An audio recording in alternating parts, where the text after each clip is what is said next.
On the anniversary of their release, former Israeli hostages freed during the brief humanitarian truce in the Israel-Hamas conflict last year have made an emotional appeal for urgent action to secure the release of those still held in captivity.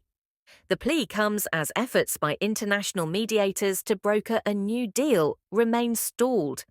The truce, which lasted a week starting November 24, 2023, resulted in the release of 80 Israeli hostages in exchange for 240 Palestinian detainees. However, since then, efforts by mediators from Qatar, Egypt, and the United States to negotiate further releases have been unsuccessful. Earlier this month, Qatar announced it would suspend its mediation role, citing a lack of progress from both sides. Calls for action and unity. Gabriela Leimberg, who was kidnapped along with her daughter Mia and sister Clara during the October 7, 2023 Hamas attack, spoke passionately at a commemorative event.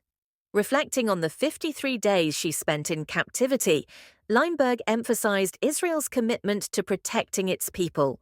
For 53 days, the one thing that kept me going is that we, the people of Israel, the Jewish people, sanctify life. We don't leave anyone behind, she said. Everything has already been said. Now, action is required. We don't have any more time. Leimberg expressed gratitude for her own freedom and the reunion with her family, but stressed that this should be the reality for all hostage families. I want and demand this for everyone still waiting.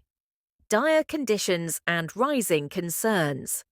The fate of the approximately 100 hostages still in Gaza remains grim, with reports suggesting that at least a third may have died. Former hostage Danielle Aloni, who was freed alongside her 5-year-old daughter Amelia after 49 days, described the worsening dangers for those still detained.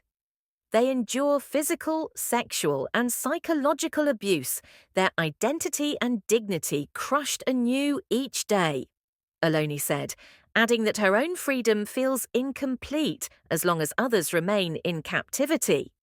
She noted the deep trauma of her experience, the feeling of suffocation, the terrible humidity, the stench. These sensations still envelop us. Aloni's brother-in-law, David Cuneo, and his brother Ariel are among those still missing.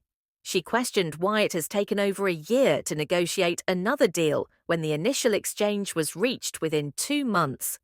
Pleas for a ceasefire and renewed negotiations. Raz Ben Ami, another former hostage whose husband Ohad remains captive, echoed the urgent need for action.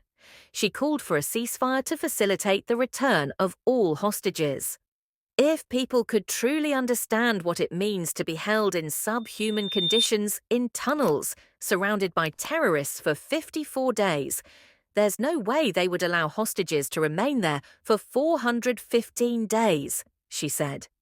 As the conflict continues, with the Palestinian death toll surpassing 44,000 according to Gaza's health ministry, the challenges of reaching a resolution remain steep. While Hamas demands a complete withdrawal of Israeli troops from Gaza, Israel has only offered temporary pauses in its offensive. The former hostages' appeals serve as a poignant reminder of the human cost of the ongoing war and the pressing need for renewed diplomatic efforts to secure the release of those still trapped in captivity.